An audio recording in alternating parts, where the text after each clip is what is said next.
siquiera digo político nacional, sino transnacional. Ahora, quiero recurrir digamos, a tus credenciales académicas como socióloga en lo siguiente, a ver si tú me ayudas con esta inquietud que tengo. Tú sabes, yo estoy viviendo aquí en Mérida, en Yucatán, ¿no? En México. Y digamos que, bueno, viví una parte de la pandemia en Ecuador, pero bueno, estaba todavía desarrollándose, pero ahora estoy acá. Bueno, yo quiero que me ayudes a comprender esto. Tú sabes que yo tengo esta idea de que el uso del bozal, de esto que llaman mascarillas, pues, tapabocas, Sí. barbijos, tiene una misión, porque bueno, primero ya está muy claro y digamos que no hay conclusiones, ni siquiera la propia OMS ha dicho que son infalibles, ni siquiera han dicho que son obligatorias en todo caso, y que no tienen ningún efecto al final del cuento, ¿no? Pero la siguen proponiendo. Aquí en México, por lo menos, el Estado mexicano no las obliga, es decir, nadie puede ir preso por no usarla, ni en espacios públicos ni privados, pero la empresa privada, bueno, así ha tomado, digamos, la libertad de decirle a la gente, tiene que usarlo. Usted va a un estadio de béisbol, póngase. Donde usted vaya, tiene que ponérsela, aun cuando es totalmente legal estar sin ella, ¿no? Pero bueno, el punto es este, Gretel. Yo me he dado cuenta que la gente en este tiempo le está cogiendo asco a la otra, a gente que no conoce. Te explico, yo me la acerco a alguien en un estadio de béisbol demasiado y yo veo cómo existe como algo que no existía hace un año, 2 años, eso no existía, una reacción como de asco, como me estás pegando mucho, no tienes mascarilla, este es un tipo extraño, y ni siquiera he hablado, ¿no? No he soltado 2 palabras, pero como no tengo la mascarilla y me la estoy pegando mucho, existe una especie, y no me ha pasado, Gretel, una o dos, ni tres, no, me ha pasado como 20 veces. Yo creo que hay algo allí, y me vas a perdonar que me tarde tanto tiempo en explicártelo, pero quizás te haya pasado. Esto de tenernos asco está relacionado con el tema de la individuación o individualización de la sociedad, de que no nos podamos abrazar más, que no pueda haber empatía entre incluso extraños. No sé si están trabajando hacia eso, porque esto me parece muy fuerte, pues que tú vayas a un estadio de béisbol y pases 9 innings, que son 3 horas sentado con alguien allí, y la persona que está abajo ni voltea, y si volteas con asco y con desprecio de que yo estoy sin mascarilla o no sé qué, y esto no es normal, esto no me parece algo normal. ¿Qué tú crees que hay detrás de esto? Bueno, la verdad que ahí diste en la clave, Antonio, bueno, y esto está vinculado justamente a cómo desposeernos de lo más sagrado que tenemos, que es nuestra libertad. Una persona que no tiene libertad se torna en un esclavo, se torna en un prisionero. Y hoy nos hemos tornado en prisioneros no solamente del papá Estado, de este aparato ideológico, porque sí quiero volver al Tusser, quiero hablar de los aparatos ideológicos de Estado que están adoctrinando. Entonces, toda vez que a mí me van a colocar ese bozal, me están recordando, me están haciendo recordar que existe algo en el ambiente donde yo soy una persona totalmente frágil y no solamente me puedo contagiar, sino que puedo ser un vector social de contagio hacia mi prójimo. A partir de ahí, mantengo yo, papá Estado, el control psíquico sobre esa persona. Cuando se logra trabajar en la psiquis de la persona, automáticamente ¿a dónde baja eso? Al corazón, a las emociones. Y lo que genera en términos psicológicos es la noción de parálisis, de alerta, de temor, de paura. Entonces, el temor abre una luz hacia aquello que es incierto. Y cuando es incierto, el ser humano tiene una tendencia no a avanzar, sino algunos se quedan en el lugar, otros directamente retroceden.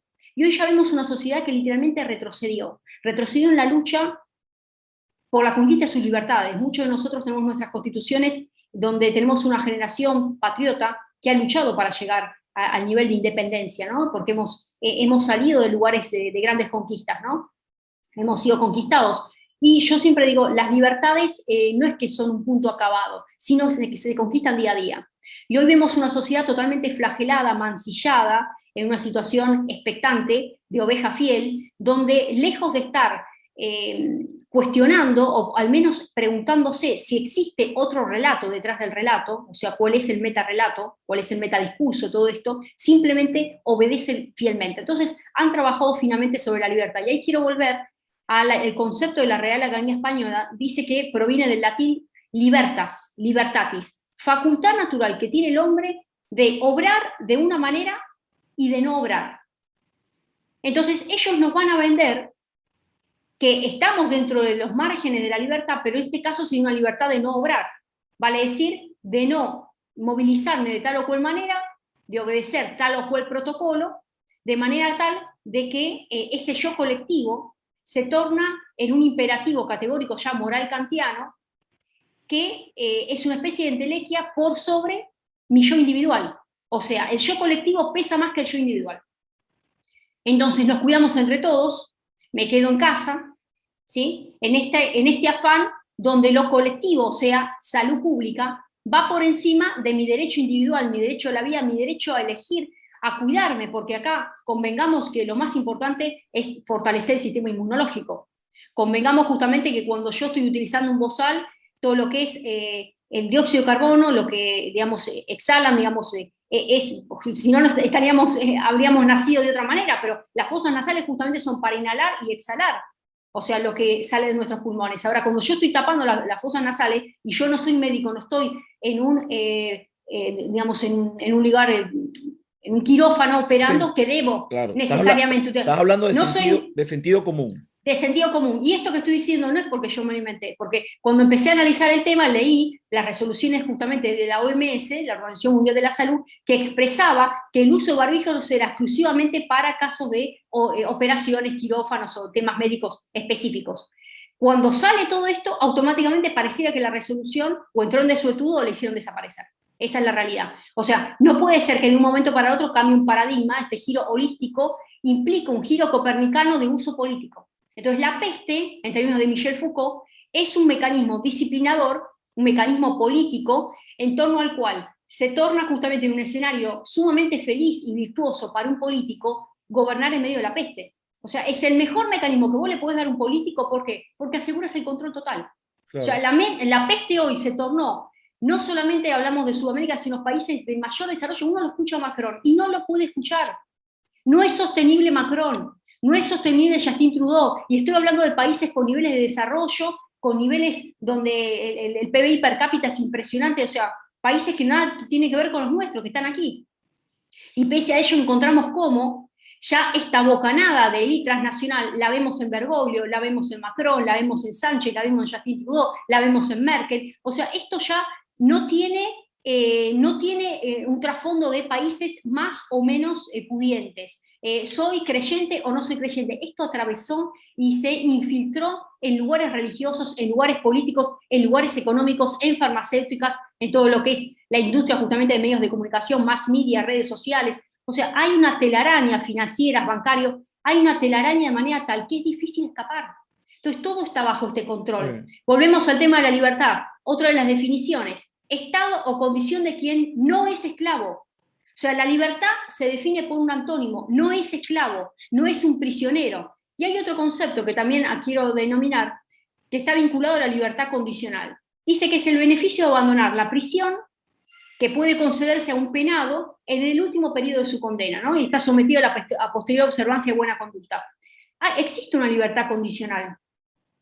Ahora, ¿cuál es la libertad condicional? Nosotros tenemos esa libertad condicional hoy por este régimen, donde me van a decir que soy libre, pero está condicionada a mantener el protocolo del sistema globalista totalitario. Entonces, aquella persona que rompe con esos límites del protocolo, automáticamente la libertad dejó de ser condicional, hoy es una libertad totalmente vedada, ¿no? Entonces, es difícil hablar justamente de qué se entiende o no por contravención, porque acá tenemos dos tipos de castigos. El castigo del aparato estatal, político, ¿sí? Por eso hablamos de los aparatos ideológicos de Estado que nos adoctrinan, nos disciplinan a partir de diferentes lugares y espacios sociales. Digo, te disciplinan en la escuela, te disciplinan en el sanatorio, porque vos ingresás hoy por una dolencia, una afección en el oído, y terminás con otro tipo de pronóstico.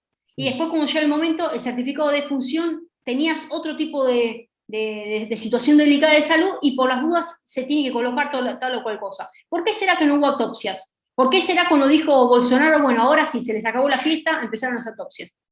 Esa es la realidad. Entonces, por eso hablamos de el aparato ideológico de Estado, que es el castigo público estatal, Y después hablamos de lo que recién mencionabas vos, Antonio, que es el castigo social. El castigo social es el aleccionamiento a partir de la mirada coercitiva de tu vecino, digamos, aquella persona con la cual vos estás circulando en el barrio, una persona que justamente es cruzada, o un familiar, porque esto ha generado divisiones en el seno de la familia. Los que siguen los protocolos y los que no los siguen. Los que han optado por las resoluciones de la OMS, porque acá no tenemos un Ministerio de Salud. Acá lo que tenemos es una prórroga de jurisdicción, una transferencia de jurisdicción, y literalmente somos la sede de Naciones Unidas, cada uno de nosotros, a partir de la instauración de la OMS, como si fueran una especie de leyes aprobadas por los parlamentos. Acá estamos hablando de resoluciones, de disposiciones que emanan de manera administrativa, o sea, son actos administrativos totalmente discrecionales. Recordemos que uno de los principios del derecho administrativo es la discrecionalidad, pero para que haya discrecionalidad tiene que estar acorde con el marco de legalidad. Por eso siempre la puja entre qué es lo que emana del Parlamento y qué es lo que emana del Poder Ejecutivo. Hoy lo que vemos son los poderes ejecutivos rehenes de esta agenda globalista, rehenes de las resoluciones de la OMS, que desembarcan plácidamente, se sortean los mecanismos de división de poderes, no pasan por el Parlamento, y aún pasando por el Parlamento, oposición y oficialismo pactados con la misma agenda. Sabemos perfectamente cuáles son el listado de políticos que forman parte del Open Society. Se han denunciado, y acá vemos desde el arco de izquierda y el arco de derecha. ¿Por qué Soros está financiando a candidatos de la izquierda y de la derecha en Chile? ¿Por qué Soros pone doble ficha? Porque acá ya no se habla de ideologías, acá no se habla de financiamientos de un paraguas o del otro, pero nos han hecho creer que la democracia es la instancia de libertad de los pueblos.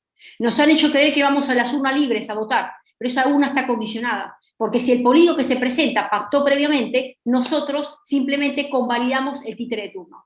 Claro. Ese es el despertar que hay que levantar en los pueblos. Entonces hablamos del castigo público estatal, del castigo social, y que te marcan el error, porque vos no estás de tal o cual manera, con bozal, sin bozal, o aplicando esa directiva o ese protocolo, no solamente sos un negacionista, sino que sos la bomba social, autor material de un daño que incluso podés llegar a sufrir un tipo de demanda. Me explico que es una acción colectiva, porque claro, la acción colectiva, la legitimación colectiva también forma parte de un proceso judicial. Y después tenemos el otro castigo, que es el individual. El individual es el autoflagelo. El autoflagelo es el automancillamiento. Soy la persona que yo pienso diferente, que empiezo a dudar, que empiezo a cuestionarme, me empiezo a percatar que esto algo raro debe haber. Pero no tengo las fuerzas, no tengo el carácter, no tengo el ímpetu, no tengo el grado, digamos, de independencia como para levantar una voz diferente en medio de este gran frenesí donde han pactado medios de comunicación convencionales, digo convencionales, no alternativos, convencionales, con los políticos de turno. ¿Me explico? Entonces, ahí sí existe una autoflagelación. Por las dudas me callo. Entonces, tengo miedo al repudio social, tengo miedo al castigo social, el castigo estatal público. Por ende, me quedo en mi barca. Esa barca se llama temor, se llama ausencia de movilidad, ¿no? Entonces, la persona no ejerce control sobre el dispositivo que tiene, que ¿cuál es? El cuerpo. Michel Foucault va a decir que los cuerpos son dispositivos, pero ya no es un dispositivo individual, es un dispositivo social. Sobre ese cuerpo existen retículas de poder sobre el cual el Estado imprime su ejercicio de monopolio de la violencia a partir de pautas, de normas, de situaciones que allá ni siquiera tienen que ser con violencia física, porque dentro de sus acápites, digamos, él analiza el castigo de la pena, ¿no? Los famosos cuerpos, los cuerpos vigilados, los cuerpos, sabemos todo lo que fueron las penas durante la Edad Media, pero hoy existe otra pena, que es la pena psicológica. O sea, yo no necesito como Estado ir y, digamos, rebenquear a una persona. No, porque yo ya te estoy amancillando mentalmente. Sí. Entonces, cuando yo a vos no te permito abrir la persiana de un comercio, cuando yo a vos te mando a tu nene vestido de celeste y te viene de rosa, ¿sí? Cuando a vos te estoy diciendo que tiene que haber un cupo para ingreso, no solamente digamos, en el sector público, sino también el propio sector privado está abriendo cupos para gente con otra orientación sexual de manera obligatoria. ¿Me explico? Y después están aquellos que siguen o no las pautas de esta policía sanitaria, aquellos que no siguen las pautas, están siendo separados del trabajo. Y esto atenta contra el derecho laboral. Esto atenta justamente contra uno de los derechos más sagrados, que tiene que ver con el derecho del trabajo, derecho a transitar libremente por el país, derecho a trabajar, a comerciar. O sea, se está este aparato nefasto totalitario ha borrado del mapa todas las libertades individuales y los derechos adquiridos sociales.